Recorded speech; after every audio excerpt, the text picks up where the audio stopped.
intention of getting sober for the whole 10 years I was in my active addiction. I gave up on life and I would just sit there and watch movies all day. I saw the movie Only the Brave, like your movie. Like, I didn't even know it was a true story. So Netflix and chill with drugs, pretty much. That's all it was. So I remember parts of it, I promise. My mom calls me and is like, okay, like, you're about to get kicked out of your apartment. Like, you're not going to have anywhere to live. There's this place down in Arizona. So the guy that runs it, he had like a whole squad of like firefighters with him. They all died on this mountain. There's a whole movie about it, and I'm like, wait, Mom, what are you talking about? Like, I knew the whole story before I even talked to her, but how is that possible that I just saw this movie and then I get offered this opportunity? I finally just decided, like, you know, I gotta go in here and give this 100%. Otherwise, I'm gonna die.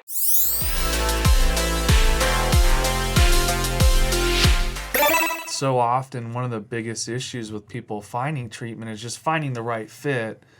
And we know what works for people, but not one way works for every single person. And so I think, you know, it's really tough to be able to find that for people because we have, you know, intake assessments that we can do. There's so much we can do to dwindle down to the right patient, but even then, you look at like the Navy SEALs, they have this huge long psychological test for people that are going through their program, physical agility test, and they still have a success rate of, you know, 20%. And I look at addiction the same way. We can do so much to try and find the right fit. There's also a level of willingness that I think you came in with of like I have no other option but to live, you know, and I think that played so far into just your willingness to get sober. And then when I came in, the group was a lot smaller than I was used to. I went to the Salvation Army at one point, and, you know, it's like 100 guys, so they can't really particularly focus on you, even though, you know, you can talk a little bit and get some stuff in there. I got some real direct healing from what the format you had set up with, like, you know, the small groups of people, and we have that one-on-one counseling time. It just seemed like everyone really cared and was paying attention to the problems, and I had to focus on a lot of stuff that I didn't even know I had wrong with me, like with self-esteem issues, with stuff that from my past that, you know, you think as a man you should just get over it. And I addressed all that stuff, picked it apart, and I think that's where a lot of the healing came in, and I really found out what it was to have a relationship with God, because I just trusted in Him that one day this was all going to get better. Yeah, you know? Definitely. Now I feel like things are a lot better than they were. I mean, are they perfect? Maybe.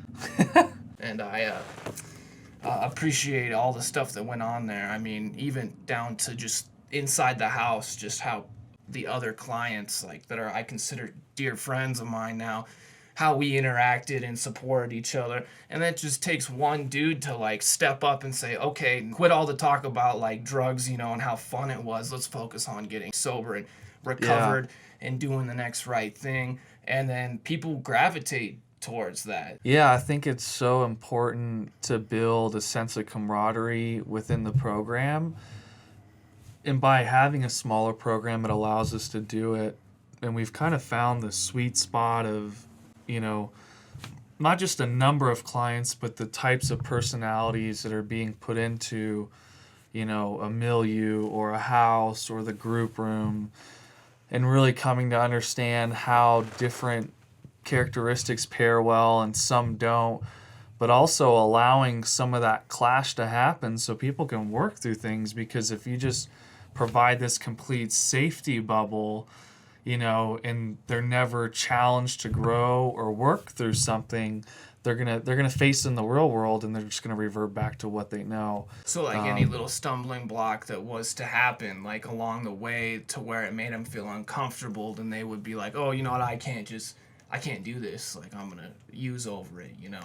I've had deaths happen over this last year. I've had, you know, a lot of things that were depressing happen to me.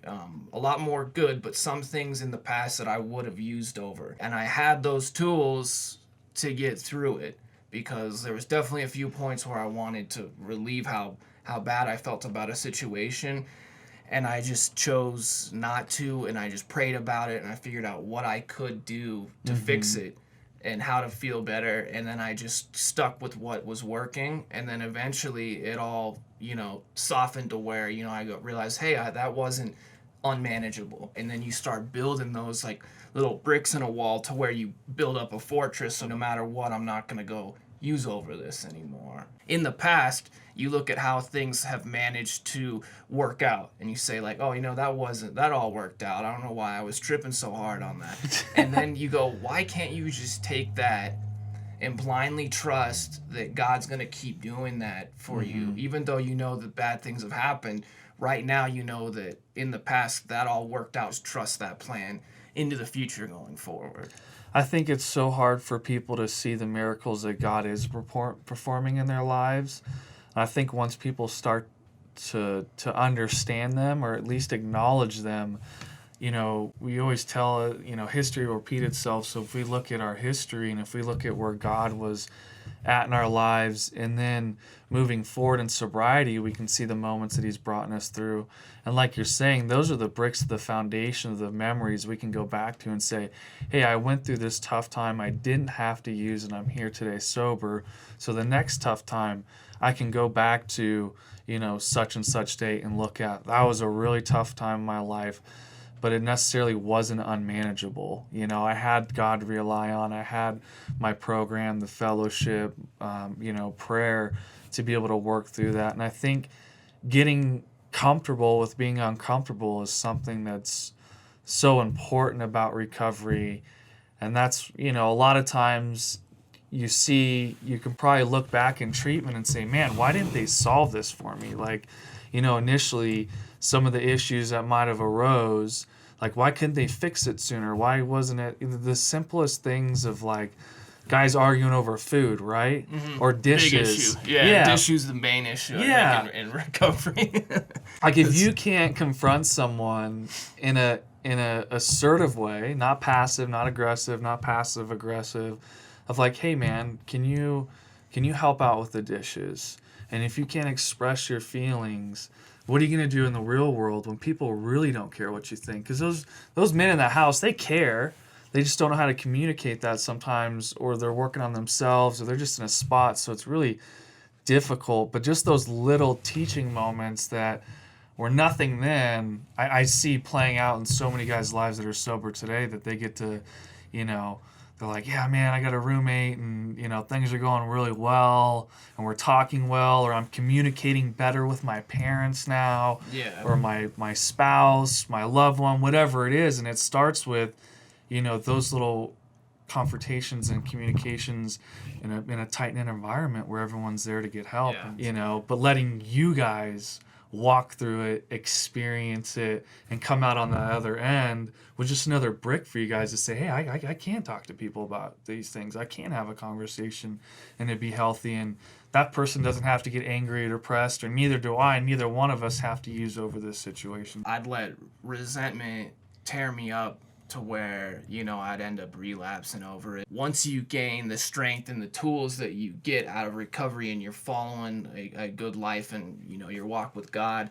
I seek out after uncomfortable situations like getting up on stage and, doing my thing. And public speaking I was terrified of. I feel like that's the only way to really grow. Because if you build and isolate a little bubble for yourself and then you just stay in there, how can you ever grow as a person? You're just used to things being a certain way. I feel like it's a little element of control that you have, is being comfortable. When you're uncomfortable and you deal with situations, then you get past that and you learn, you revert back to it in your past and you're like, oh, I know how that played out. I should do it differently. And then you just step out of there and start helping people, and you just start feeling a lot of change inside your heart. Things just start to Tetris better together. That selflessness is so important.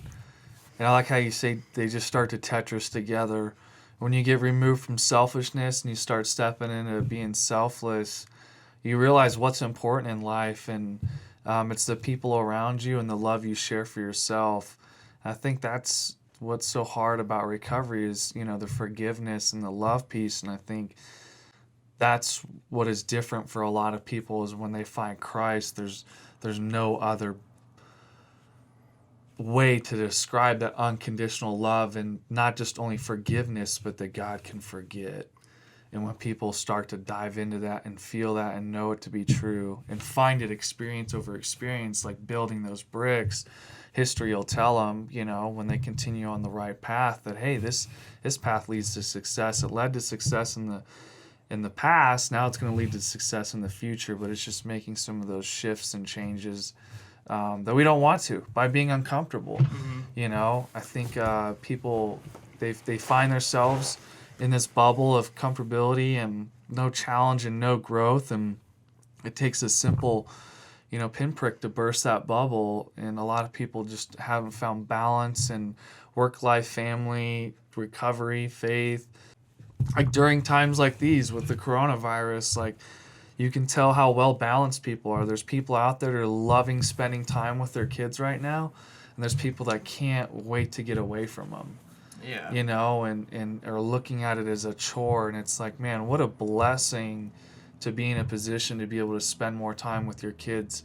That's the way I'm looking at it, because I'm not going to get that time back. Yeah. Like, I'm not going to see that, because there's going to be a season where there's going to be 10 Kyles calling. Yeah. Right? Looking for help or something. Yeah. And it's going to be, okay, daddy's home, my kids understand what I do for a living. And, we just walk through these seasons, and people that don't get uncomfortable when those seasons come, they revert back to old ways. And so it's really, just being acceptance of change, of difference and change, and kind of rolling with the punches. And I think that's what you found is like, hey, whether I'm in Vegas or Prescott or Brazil, like whatever it is, I know who I am. I know what my self-esteem is. I know what I've worked on, and I know what I can continue to work on with no guilt or shame about that. Just a reality of, hey, I have an opportunity to work on myself, not a chore. And so many people see, the self-introspective of who you are and who I am as a chore to look at. And it's a shame, because people have so much to offer with, going through such dark times and being able to give that back. And you were able to do that very, very quickly, and I commend you on that. It just took me the millionth time to do it, though. Like, I mean, I definitely screwed up so much, and there's a lot of guys that were in the program with us that, you thought that they had it. Like, you could see the change in their heart. You could see it when you were with them.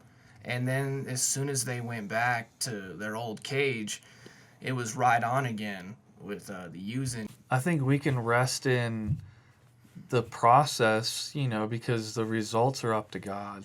Yeah. I think ultimately, and, to look at it from a godly view, or at least try to comprehend, his intentions and our relationship with Christ and their relationship with Christ too, puts it in perspective for me, at least, that can't save everybody. Doesn't mean I'm not going to try to, but also, we can't take that on. They've made personal choices, and, we've shown up for them, and we've done what we can. Mm-hmm. And always be there, Yeah. They call. There's no judgment. There's no shame or guilt, because, like you said, the millionth time, right? It's snap for you, and that's the moment we hold on to. That's Yeah, I thought I was never gonna get it, but thank God I just came in and decided that my ways are obviously not working here. No matter how many times I tried to say, I could just have alcohol or smoke weed like a normal person would, it always led back to the drugs and alcohol real quickly. Like, once you have that change and healing in your heart, and you're moving forward and doing the next right thing, and you build a relationship with God, that all kind of goes down the drain when you use, because that spirit kind of overtakes the Holy Spirit like right away. As soon as you feel any of that stuff kick in, it just dilutes that relationship. I knew that I could not take another drink and finally accept that. I mean, that was a big part of my life. Now I go, now that's gone. What am I going to do now? And you just start doing other things. Like, you just start doing what you love. A lot of your personality will come back, and you're like, hey, I like to do this. I really don't need that stuff anymore. And I realized, like, that used to be me, and so I need to be compassionate about it. But now I'm on this side of the fence where it's like, no more drugs or alcohol, just everything like that, just stay away from me. Like, just like, I'm done with all that. Yeah. And I realized, like, I need to be there for these people too, and that's going to help my sobriety. Yeah, definitely. I think you're doing it, being able to present something to people to find hope and inspiration from. And you're so right. We can't forget the addict behind, the person behind, the community behind. We can't just stay focused on everything positive in front of us, because there are things, unfortunately, we have to face and deal with. And a part of that is giving back what we have, and knowing that we can't give what we don't have as well. And so I find that to just be invaluable, to just be selfless and give back to others. From, I guess, drugs and alcoholism, what made you want to go into the hot shots? Well, it takes a certain kind of person. For me, at a young age, service was instilled. I lived next to a Marine Corps base when I was younger, when 9/11 happened, so I watched a lot of moms and dads and members of the community go over and serve our country. And it just was instilled in me that's something that I wanted to do. And as I grew up older, the war had kind of dwindled down, and the lure of it really wasn't there for me. Just wanted to serve, but I didn't know what it looked like. But I also had this double standard life of partying, drugs, and alcohol. And so when I graduated high school, got into the fire academy, and I just started pursuing that career, but realizing that I have this addiction, and I was arrested and got out, re-enrolled back in school. Then I've got a child that was born, 3 months after getting out of jail. There was just this allure to a sense of normalcy within the fire service, and I thought in my head, if I find a career like this, I'm sure to find sobriety. And fortunately for me, I was hired and I found that peace. I think I was just so lost, and I was so young too, that I was very tangible. I was very moldable. That when I got in the fire service, I was able to correct a lot of old behaviors and let a lot of it go just because of what I was looking at in front of me. And that was just, being a dad, not growing up with a dad there, that was really important to me. Financially supporting my daughter, that was important to me. And just kind of giving her a life that I didn't have. Not that I didn't grow up having the worst childhood. I mean, anyone's could have been better. But it was just something that was stuck on my heart, that I wanted to be a father, and in order to be a present father, I needed a career like this. So when I had the opportunity, I was all in. I didn't enjoy drugs for the partying aspect at that time in my life. And that it gave me that opportunity all in one. A lot of times people have to piece some of that stuff together for them, and it takes years for people to get hired on a fire department. And essentially for me, the first year that I had tested, I got picked up. And so when I had so many men in my life that were doing the right thing, it was kind of like the whole concept of, you stick around in a barbershop long enough, like you're going to get your hair cut.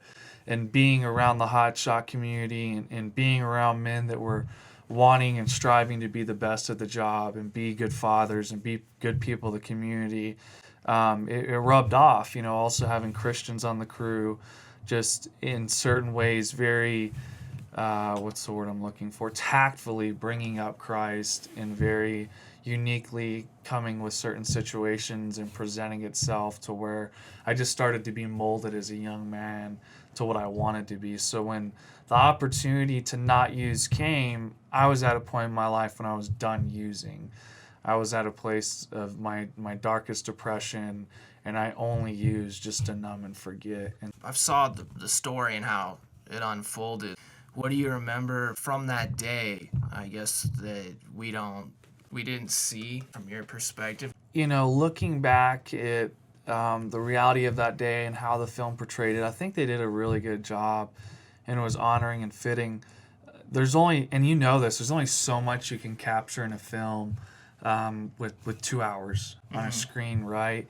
And so I think something that they captured, but obviously we all have our wants, is just the reiteration of the camaraderie and how important that was, and how much the guys loved each other, and how much it was about serving others. And I think they portrayed that, but you're looking at a few year time span. You're trying to tell different people's stories, and there's just a lot of different dynamics that went into that film, and it's really tough to make it individualized with that many people.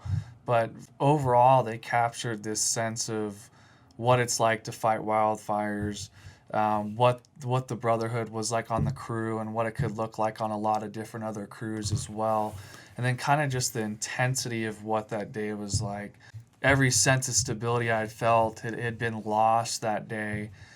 And so after that, it was known in my head that I wouldn't resort back to drugs. But alcohol at the point in time, was free game. Say if that was to like happen again today after being 3 years sober, how would you handle it differently, or what have you learned over the last 3 years that would stop you from going back to drugs or alcohol? I think my relationship with Christ.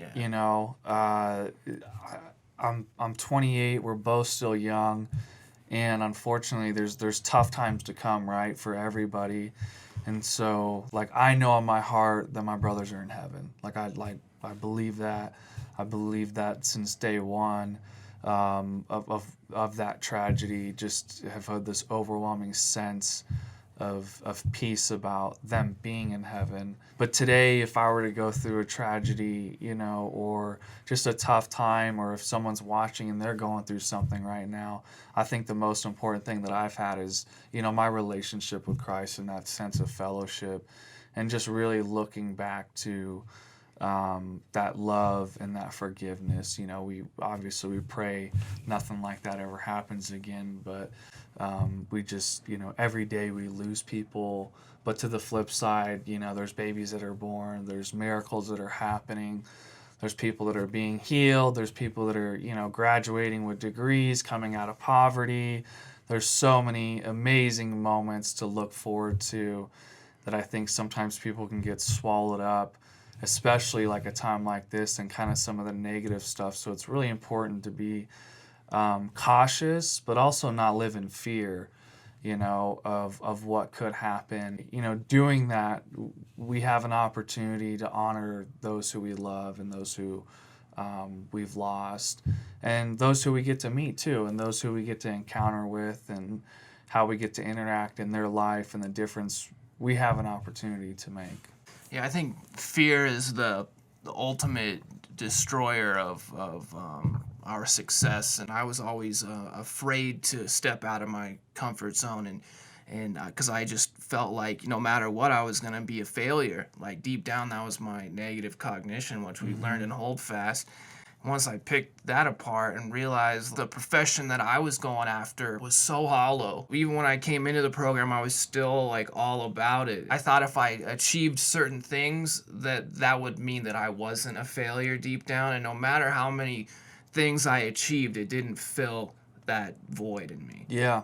Learning to have that relationship with God and that spiritual foundation is the only thing that has kept me sober this whole time too, because I gave that up, and I thought, okay, well, what am I going to do now? And what am I supposed to do if I'm not going to go chase after making big feature films or doing music comedy, videos. Yeah, music videos or any of that. It was all leading to a path of destruction further and further. If I got the success I wanted back then in that way I wanted, I would have for sure not been here. I would have killed myself, because I would have had all that money, and I would have had all that brokenness, and I was already cool with using drugs and alcohol or whatever, I could get my hands on, to the point where I would not have made it this far. So I feel like God was sort of wedging me out, or auto-correcting in a way of what I was going after versus what he wanted. Started thinking hey, I can, live a life sober. And I'm like, hey, you know what? I can actually blend what I was doing into my recovery. Yeah. And then I had to give up that invisible veil of pride to where I couldn't publicly speak about my past because it would look bad on me. I think if we can't acknowledge our past, we can't find healing from it. And that fear of unveiling who we are. I dealt with that for months after the tragedy, being on the news, trying to be this hometown hero at the age of 22, and, secretly drinking myself to sleep many nights, a lot of nights in public, not even caring. And when I was able to face that and be open about it, I had some stuff I had to deal with, right? I had some amends I had to make, and but now looking back, I can see where that's brought me to the peace I'm at today, because I'm not ashamed of who I was. I don't like that person. I'll never like that person, but I don't have to sit here with the shame and guilt of those decisions I made. I'll learn from them, we'll grow from them, but to the latter extent, like, I am who I am today, and some choices I made in the past doesn't dictate who I'll be in the future. And so often we find ourselves in that place of, like, I'll always be an addict, I'll always be depressed, I'll always... Like a scarlet letter we got to carry around. Like, we just have, like, a big letter A or whatever from that book and we read in high school. We just feel like, we'll never not be that. Like, still addressing ourselves as, like, an alcoholic or an addict. For some reason, it felt like a punishment, and then now I feel like I've taken all of what I've learned over the last decade of my addiction, how things did work and didn't work, and now I'm applying that to the present moment. And one of my favorite things that I learned at Holdfast was how we talked about mindfulness a lot, because us addicts, we dwell on the past and the future, and we're so blind to what's right in front of us to where we just get lost in that, and we never really get out of that. And to where we actually slowed it down and said, okay, what can we fix right now? Like, what can we change right now? What's the next right thing to do? And then you start to see things, loose ends tie back up together from your past, things that you were so worried about and you couldn't fix because you couldn't get out of the past or the future and get back in the present moment. They all start unfolding, like how after this year, how my life, like a lot of the amends I've made already, I've paid back all the people that I've owed money to. My family is they're trying to move here. They're trying to buy a house because I like it here so much. That's awesome. My girlfriend is letting me back in her house. I'm staying there and have a good relationship with her mom. And you want all these things from when you're stuck in your addiction, but to actually get it back and have it, you start to be real thankful about a lot of the stuff that you have, and you start to be appreciative. You start to thank God. You say, thank you for all the things that you were taking for granted. It makes you feel like life is worth living.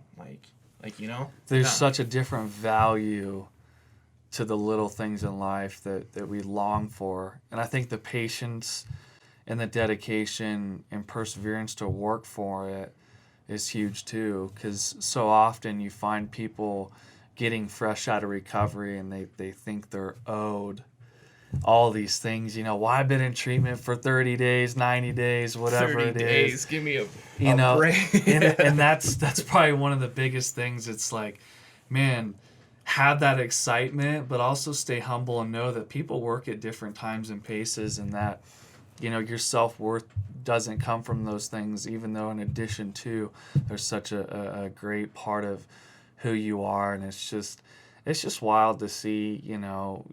I don't think we can ever sit here and pinpoint people that, hey, they're gonna on day one, this one's gonna get sober, that one's I think it's impossible, because you guys said I was like probably the worst in shape person to come into the program. Just like how, you had to take me to the hospital. We even talked over the phone, did all the pre-screening stuff, and still by the time you got there, it was, you were in pretty bad shape. I'm glad we got you there, and I'm glad you stuck it out and really, just put what was important in front of you. And I was just doing this for you, because so many times before we've talked about this, it's for your parents or for your girlfriend or for this or for the success that you could find in the industry. And I remember, like, even probably still a month in, right when you got your phone back, you had gotten these phone calls for jobs and stuff, and you were kind of sitting there like you were anticipating it, But when you got him, the excitement wasn't there. And I was like, okay, like if we can find him a job in a similar field where he gets to be creative and in film, but not that lifestyle, like that's going to be huge. You know, and I remember you were sitting there going like, what kind of filming jobs are going to be in this podunk town? And I'm like, jobs indeed, monster jobs, like something will pop up. And sure enough, the job to allow you to, you know, provide and be creative is something you've done, and you've been promoted through it. So, dude, I can't say enough how proud of I am that you've taken what you've learned, and you won't allow anybody to get in the way of you giving that back to others. I just let all of it go, and I just said, okay, God, you know, what can I do? And I remember that day we looked online, and I found this job here, and I got hired, and then I've just stuck to it, and things just keep working out, and I have not thought about going back to drugs and alcohol because of how like much this means to me, like how worth it is to have these things finally and be sober, and the relationships that I wanted to have mended are back to where they're better than ever, and my family trusts me. I'm allowed to stay in the house alone, and that's a big deal. Like, because they didn't want me anywhere around there, and so those mean a lot to me, and like, those things mean a lot to me, and it's worth a lot more to have that. And realize I have that now versus just letting something happen to where I go, okay, you know what, I'm gonna go use, you know, whatever, I'm out of here, I'm going to use, you know, I can see God working in things to the where I said I was on the couch a year ago when I saw your movie and didn't even know what it was, to the point where you and I are sitting here and I'm, you know, working here and able to have a podcast with you here. There's God all in that. You know? If you just take a look back at how things worked out, and you just see by doing the right thing and praying and trusting Him a couple times, have it pave a path for you to keep following. Why people, you know, why everyone doesn't do this, even if you're not an addict, even if you're not an alcoholic. Like if you just trust God, things just work out better for you. It's the disease of addiction and the issue of mental health, you know, and I think that's what holds people back from finding that love they have, you know, unfortunately. And it's up to people like us to continue to remind them, you know, that they're loved, they're cared for, you can find healing, there is hope, and there's a God that wants to share it with you. And that's how it panned out for us. You know, it's just your sobriety is a ripple effect of someone who impacted me, of someone who impacted them, of just this long lineage of people just trying to, like you've been saying, do the next right thing and pay it forward. How did you go from your interest in the fire department to where you wanted to start recovery business full time? Besides all the money and just stacking paper and just making friends. Yeah. All the good stuff. What did you get into it for? Oh, man. Going through my own trauma and seeing what EMDR did in my life and how I found Christ and the ability to find healing in my addiction.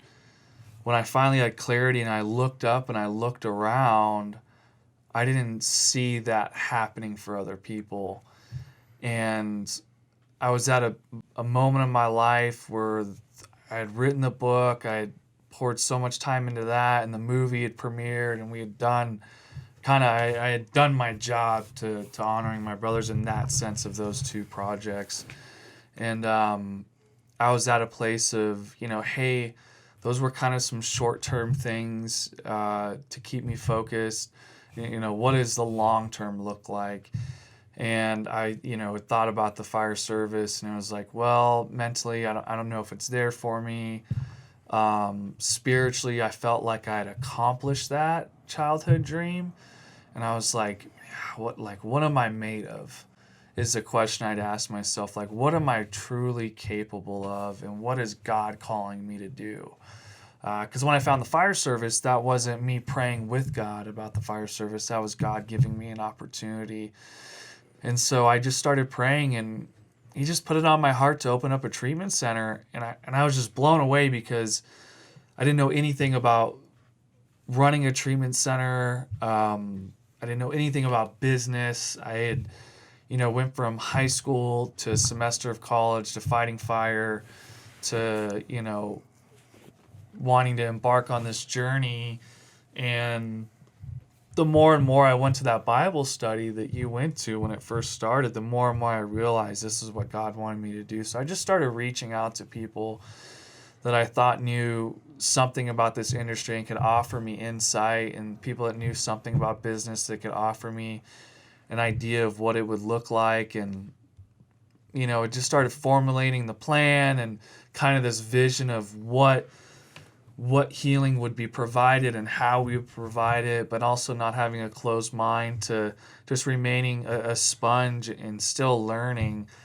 And I think when I found one of my first business partners and just his willingness to be a part of something that he had never had his life impacted by. Addiction was something he didn't suffer from. He couldn't think of anyone in his family that had suffered from it. A very rare thing. But just for him to see the ministry, and it just told me and reminded me that God is in this and God is for it. And so when we opened, there was just a laundry list of learning lessons. And we've been open almost 2 years this summer of 2020. And it's just been continual learning of like what works, what doesn't work, going through changes and how to continue to keep the same vision of what God has in store. And really for us, that's just been helping others. And so, from a business perspective, you could really be stringent on some of the financial pieces. And I've tried my best not to worry about those. And when we're able to help someone, help that person in need.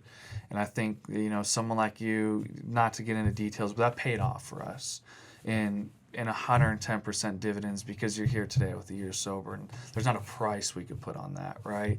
And it was just your willingness. And so just trying to continue with that mission of, we're going to help the next addict every time we can, not based on what insurance they have or based on a number, but just based on where we're at and a willingness to give back and a willingness of that person to get sober, because I wasn't judged. There's people that didn't view me as a lost cause. And so I think there's just so much value, and I've learned so much about humility and surrender over the last 2 years and running a business and running a treatment program, and what it looks like to not just grow in Christ personally, but to help others do that.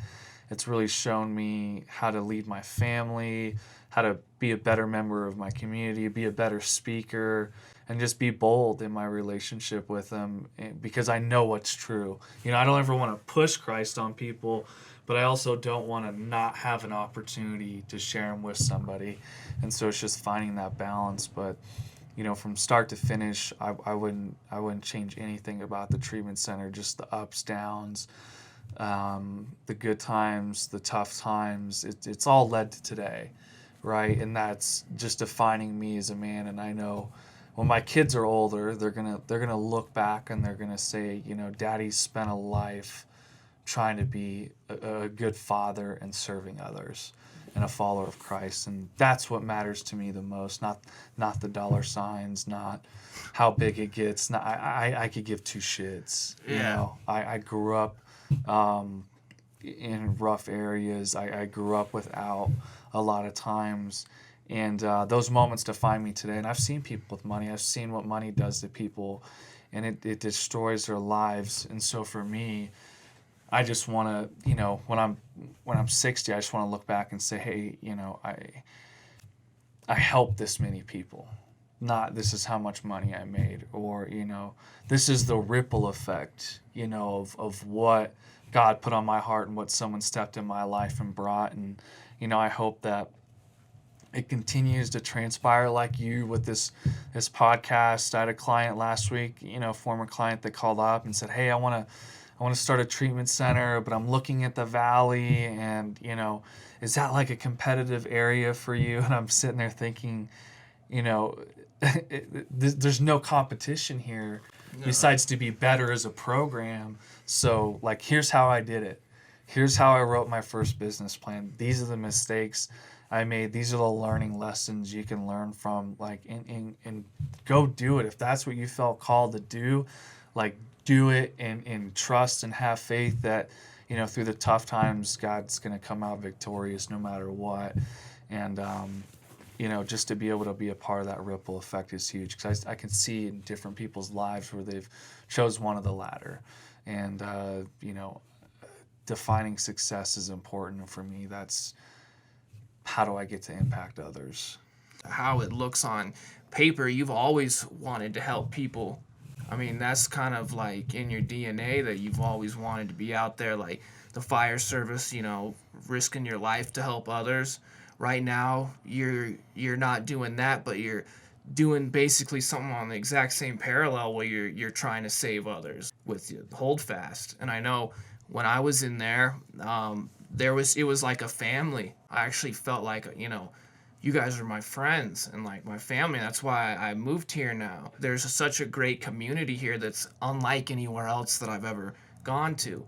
And so I was willing to listen. I was willing to take criticism. I knew I had a lot wrong with me. And in the past, my whole life was just about, I guess, myself, because I You're just not alone that one. I know, but it was like I wanted to, make it big in certain areas, and I was just focused on how other people viewed me all the time, even if I didn't realize it. I was just so focused on that, and it was killing me on the inside, and I just had to change it up. And so now I'm trying to do what I love technically, but be out there and help as many people as I can, because like you, recoveries became my life. Holdfast put me in the right state of mind, get that self-worth back, and follow through on all the stuff. It made it possible. I owe a lot of credit to you for that stuff, and being patient with how I was, Someone was patient with me, and I think you took full responsibility for your recovery, and we just provided a catalyst for you to launch yourself. No one in that office could have done it for you but yourself, and you did it, and that's huge. I think that's what we strive to do, is to walk alongside people, to hold them accountable, and give them the tools to be a catalyst to launch them into the next part of their life. And you're a living example of what that looks like, to surrender and find that relationship with Christ on your own terms. Now, I think that was the beauty of it, is just seeing the transformation, and so much more to be learned and to give back and to offer. You both of us have just begun this journey, right? There's people out there with 20, 25, 30, 40 years, and we're sitting here in single digits making a tremendous impact, and I can only imagine and wonder and have that allure and excitement of what Christ has for us, 10 years down the road. So I think the message for the audience really is, don't give up. There's always hope, and there's a God that loves you. And I think, Kyle and I are two prime examples of how that ripple effect works, and how you never know where your story is going to make an impact, or how you're going to be able to help the next person. So just continue to remember that you're loved, you're cared for, and there's an opportunity to change and to find sobriety in a relationship that's never going to fail you. So thanks, Kyle, for the opportunity to be here. You have an amazing story. You've done nothing but try to help people since the day I've met you, including me. I'm trying to do that for the next person. I want to take everything that I learned and just go, hey, here it is. Just follow this, because I did everything wrong up to this point. Just follow this method and you'll get there. But everyone's got to go through their own deal. It's been a year. It feels like a long time, just from everything that's happened. Yeah. But I'm just getting the training wheels off. Now I don't get a chip every month. I gotta. So it's like I gotta actually do everything that I've learned and not fall off track. Everyone, go ahead and check out Holdfast Recovery Center in Prescott, Arizona. It worked great for me. I have a ton of friends. My life's the best. Thanks for being my first guest on season 2. Thank you, Kyle. And all right, guys, we'll see you next time.